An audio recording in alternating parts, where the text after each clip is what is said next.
E aí, pessoal? Prontos para mais um mergulho profundo? Hoje a gente vai desvendar uma das histórias mais emblemáticas da Bíblia, a Arca de Noé. Isso aí. E preparem-se para ir muito além daquela imagem da arca bonitinha dos livros infantis. É verdade.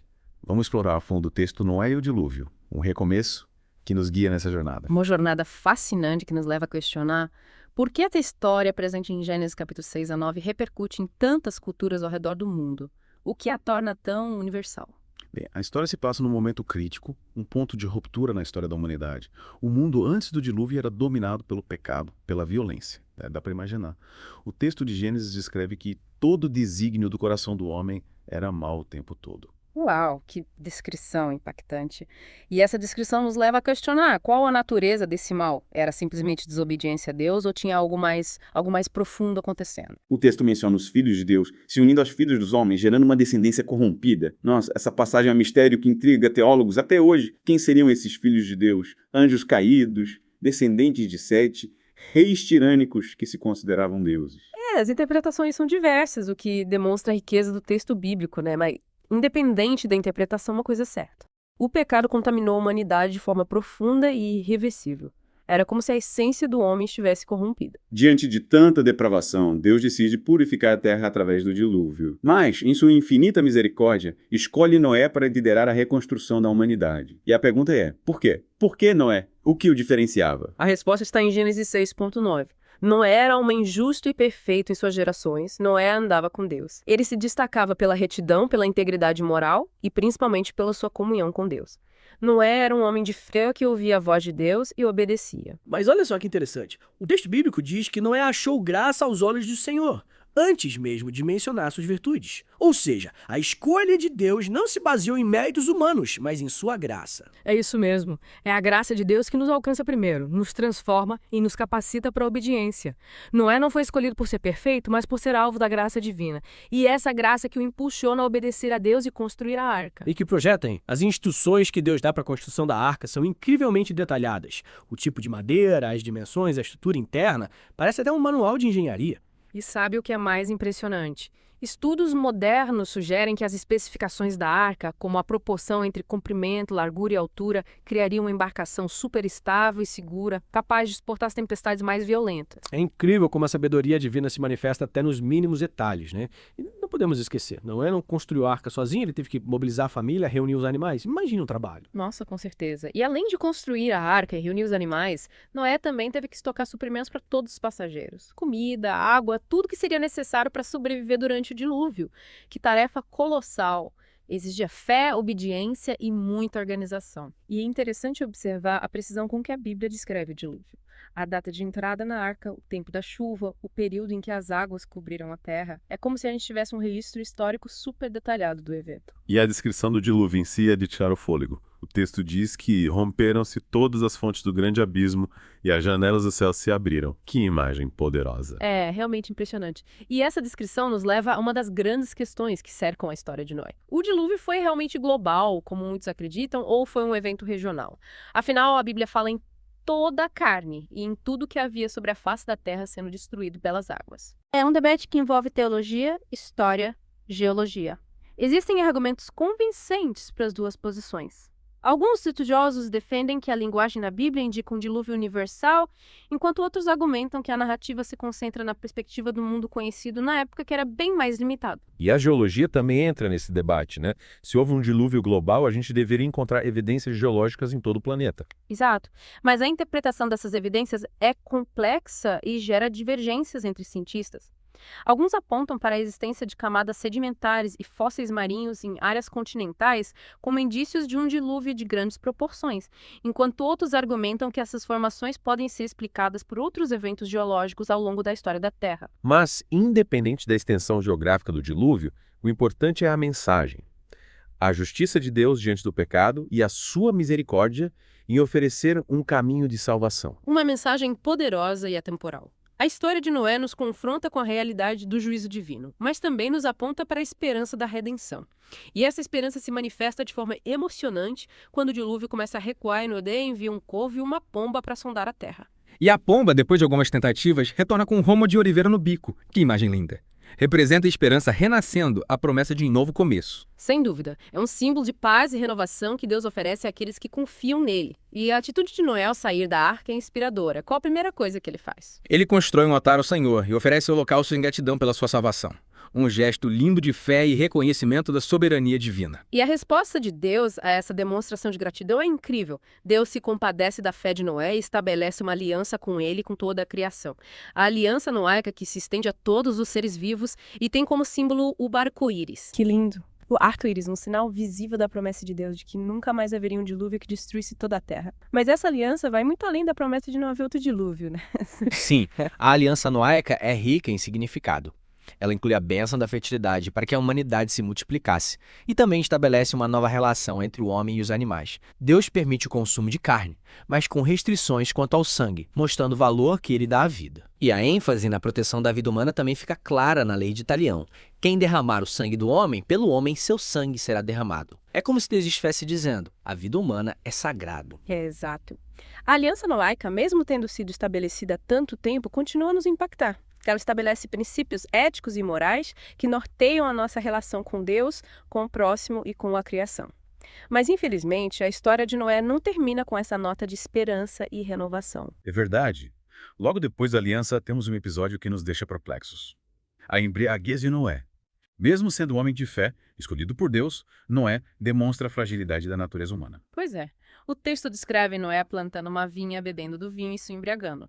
É um episódio que nos convida a refletir sobre a nossa própria humanidade, sobre as nossas fraquezas, sobre a necessidade da graça de Deus. E o que acontece em seguida? Cã, um dos filhos de Noé, vê o pai nu e conta aos seus irmãos, Sem e Jafé. Eles, porém, agem com respeito e cobrem o pai, andando de costas para não vê-lo nu. É um contraste interessante, né? A atitude de Sem e Jafé demonstra respeito e cuidado com o pai, mesmo em um momento de fragilidade. E a atitude de Cã, o que será que ela revela? Falta de respeito, desejo de expor o pai. E a reação de Noé, ao saber do ocorrido, é intrigante. Ele amaldiçoa Canaã, filho de Cã, e abençoa Sem e Jafé. Por que Canaã e não o próprio Cã? Essa é uma questão que divide os intérpretes da Bíblia. Alguns acreditam que a maldição sobre Canaã era uma profecia, enquanto outros veem nela uma consequência do pecado de Cã. Seja qual for a interpretação, o que fica claro é que esse episódio nos mostra que mesmo os heróis da fé são humanos e sujeitos a falhas. A santidade não é um estado alcançado de uma vez por todas, mas uma jornada que exige vigilância e dependência de Deus. Com certeza. A história de Noé, com seus altos e baixos, nos lembra que a graça de Deus é suficiente para nos perdoar, nos restaurar e nos capacitar a viver uma vida que o agrade. Nossa, quanta coisa a gente já explorou. Mas ainda tem muito pela frente. Na próxima parte do nosso mergulho, a gente vai se aprofundar nas lições teológicas da história de Noé e descobrir como ela prefigura a vinda de Cristo. Estou ansiosa para continuar essa conversa. A história de Noé é um tesouro de sabedoria que nos ajuda a compreender o plano de Deus para a humanidade. E cá estamos nós de volta para a nossa imersão na história de Noé. Pedro, enquanto a gente se preparava para essa segunda parte, fiquei pensando na riqueza teológica dessa história. É como se cada detalhe escondesse um ensinamento sobre Deus, a humanidade, a nossa relação com o Criador. É verdade. A gente geralmente vê a história de Noé como um relato histórico, mas ela vai muito além disso. É uma fonte de ensinamentos que continuam a nos desafiar e a nos inspirar. E um dos pontos mais marcantes, para mim, é a tensão entre a justiça e a misericórdia de Deus. Como entender essa aparente contradição? É um paradoxo que nos leva ao coração do caráter de Deus, né? A história do dilúvio ilustra essa dualidade divina. Por um lado, vemos a ira de Deus contra o pecado, o dilúvio como consequência da corrupção humana, um ato de justiça para purificar a terra. Deus não ignora o pecado, né? Ele não se deixa escarnecer. A justiça divina é real e se manifesta de várias formas. Mas, ao mesmo tempo, a história de Noé também revela a imensidão da misericórdia divina. Sim, exatamente. Em meio ao juízo, Deus estende a mão e preserva Noé e sua família. É como se ele dissesse: eu odeio o pecado, mas amo o pecador. E mesmo com a rebelião humana, eu ofereço um caminho de salvação. E esse caminho é a arca. A arca, um símbolo da graça de Deus. No meio do caos e da destruição, ela se ergue como um farol de esperança. Mas o que a arca nos ensina sobre a graça? O que significa se abrigar nela? A arca nos mostra que a salvação não depende da gente, mas da iniciativa de Deus. Assim como Noé não construiu a arca sozinho, mas obedeceu às instruções divinas, nós também não podemos nos salvar sozinhos. A salvação é um presente de Deus oferecido a todos que creem. E essa fé se manifesta em obediência, né? Noé não só confiou na promessa de Deus, mas também agiu. Ele construiu a arca, reuniu os animais, preparou tudo. A fé genuína se traduz em ações. Sem dúvida. A graça de Deus nos salva, mas também nos transforma. E essa transformação se manifesta em obediência, em um desejo de viver de acordo com a vontade de Deus. A história de Noé nos mostra que graça e obediência andam juntas. É como se a graça fosse a raiz e a obediência o fruto. E essa dinâmica se repete na Bíblia inteira. Mas o que me fascina na história de Noé é como ela aponta para Jesus. Ah, tipologia! É incrível como a história de Noé é rica em prefigurações de Cristo, né? É como se fosse uma sombra, um prenúncio do que ia acontecer em Jesus. Exatamente, e a arca é o maior exemplo. Assim como a arca era o único meio de salvação durante o dilúvio, Jesus é o único caminho para a salvação eterna. Que paralelo incrível! A arca que protegeu Noé e sua família da ira divina aponta para Jesus, que nos protege da ira de Deus contra o nosso pecado. E a água do dilúvio que purificou a terra, lembra o batismo, que nos purifica do pecado. E o apóstolo Pedro, em sua primeira carta, destaca essa conexão. Ele diz que o batismo agora também nos salva, como se a água do dilúvio prefigurasse a água do batismo, que nos lava e nos regenera. E Noé, um homem justo que anda com Deus em meio à corrupção, também prefigura Jesus, o Cordeiro de Deus que tira o pecado do mundo. Ele é o nosso Noé que nos guia em segurança pelas águas turbulentas da vida. A história de Noé é um mapa que nos leva a Cristo. Mas ainda essa riqueza, ela também traz lições para hoje. Por exemplo, numa sociedade relativista, onde o certo e o errado se misturam, a história do dilúvio nos lembra da realidade do juízo divino. É um alerta importante. A Bíblia diz que Deus não se deixa escarnecer. O pecado tem consequências, tanto individuais quanto coletivas. E a história do dilúvio nos convida a um exame de consciência, a voltar para os valores de Deus. A mensagem é clara. O pecado desagrada a Deus e traz consequências. Mas a história de Noé também nos encoraja a viver com fidelidade em meio à corrupção. Exato. Assim como Noé se destacou pela sua justiça numa sociedade dominada pelo mal, nós também somos chamados a ser luz, a viver com integridade num mundo que rejeita os valores de Deus. E a história de Noé ensina a gente a responder ao chamado de Deus com prontidão. Noé não questionou as ordens divinas, mesmo sem entender tudo. Ele confiou e obedeceu. E essa atitude de fé e obediência é fundamental. Às vezes, Deus nos chama para tarefas que parecem impossíveis, que exigem sacrifícios. Mas como Noé, somos chamados a confiar em Deus e obedecer, mesmo sem entender tudo. E essa confiança em Deus nos leva a outro ponto, a necessidade de estarmos preparados para a volta de Cristo. A Bíblia diz que a volta de Jesus será repentina, como o dilúvio. Verdade. Jesus compara a sua volta com os dias de Noé. As pessoas viviam suas vidas até que o dilúvio as surpreendeu, e assim será com a sua volta. A história de Noé nos convida a vivermos alertas, vigilantes e preparados. E a história de Noé nos desafia a cuidar da criação. A preservação dos animais na arca mostra o amor de Deus por todas as suas criaturas. E nós, como imagem de Deus, somos chamados a zelar pela criação, a proteger a biodiversidade, a viver em harmonia com o planeta. A responsabilidade ecológica é um dever do cristão. Cuidar da criação é honrar o Criador, reconhecer a beleza da obra de Deus. A história de Noé nos convida a repensar nossa relação com a natureza, abandonar o consumismo e adotar práticas sustentáveis. Que lições profundas! A história de Noé, mesmo sendo tão antiga, nos desafia a viver de forma mais justa, ética, responsável e principalmente mais perto de Deus. Mas ainda não acabou. Na próxima parte, vamos mergulhar na questão das evidências científicas do dilúvio. O que a ciência diz sobre a possibilidade de um evento tão grandioso. Que vem a última parte. Vamos desvendar os mistérios do dilúvio, navegando entre a fé e a ciência, buscando a verdade. Chegamos à parte final da nossa expedição pela história de Noé. Depois de explorar a teologia e as lições, vamos navegar por águas mais profundas. O que a ciência diz sobre a possibilidade de um dilúvio gigante, daqueles de proporções bíblicas. Uma pergunta que ecoa há séculos, né, Pedro? E a resposta, como você pode imaginar, não é simples. Afinal, estamos falando de um evento que, segundo a Bíblia, foi capaz de mudar a Terra. A ciência, com suas ferramentas, tenta desvendar os mistérios do passado, mas nem sempre as peças se encaixam. É como montar um quebra-cabeça enorme, né? De um lado temos o relato bíblico, com sua linguagem simbólica e mensagem teológica. Do outro, as descobertas científicas, com suas evidências e interpretações. E a grande questão é, como juntar essas duas perspectivas? Isso aí. Sem esquecer que a ciência está sempre evoluindo. O que sabemos hoje pode mudar amanhã.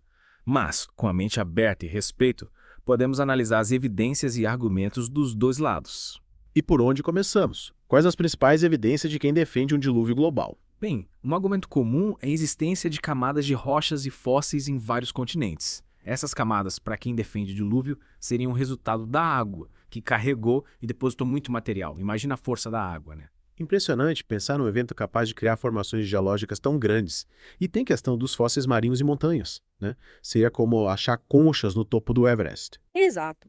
A explicação, para quem acredita no dilúvio global, seria que a água cobriu tudo, deixando esses fósseis em lugares que hoje estão longe do mar. Alguns também mencionam os cânions submarinos como evidência da erosão causada pelo recuo da água. Que fascinante. A natureza nos mostra paisagens incríveis, né? Mas e os cientistas que questionam o dilúvio global? Quais são os argumentos? Um dos principais é a falta de uma camada sedimentar única em todo o planeta. A geologia mostra que as camadas se formaram ao longo de milhões de anos, por processos graduais, como erosão e sedimentação, e não por um evento único e repentino. Entendi. A geologia sugere uma história mais longa e complexa. Isso. E outro ponto é a tectônica de placas, que explica o movimento dos continentes. Ela ajuda a entender como fósseis marinhos podem estar em montanhas sem precisar de um dilúvio global. Os continentes, ao se moverem, podem elevar o fundo do mar, criando montanhas e expondo fósseis. A tectônica de placas revolucionou a nossa compreensão da Terra. E a Arca, como os cientistas explicam, uma embarcação com todos os animais. É um desafio. A arca, como descrita na Bíblia, seria enorme, mas, mesmo assim, abrigar todas as espécies seria uma tarefa colossal, pensando na diversidade da fauna e nos desafios de alimentação e convivência entre os animais. Imagina o Noé tendo que lidar com leões, zebras, elefantes, tudo junto. Seria uma aventura e tanto. Brincadeiras à parte, a questão da arca nos leva a uma reflexão importante. Qual a fronteira entre a literalidade e o simbolismo na Bíblia? Uma questão fundamental. A Bíblia usa poesia, história, profecia. Cada gênero tem suas características que devem ser consideradas na interpretação. Ou seja, não podemos ler a história de Noé como um livro de história, né?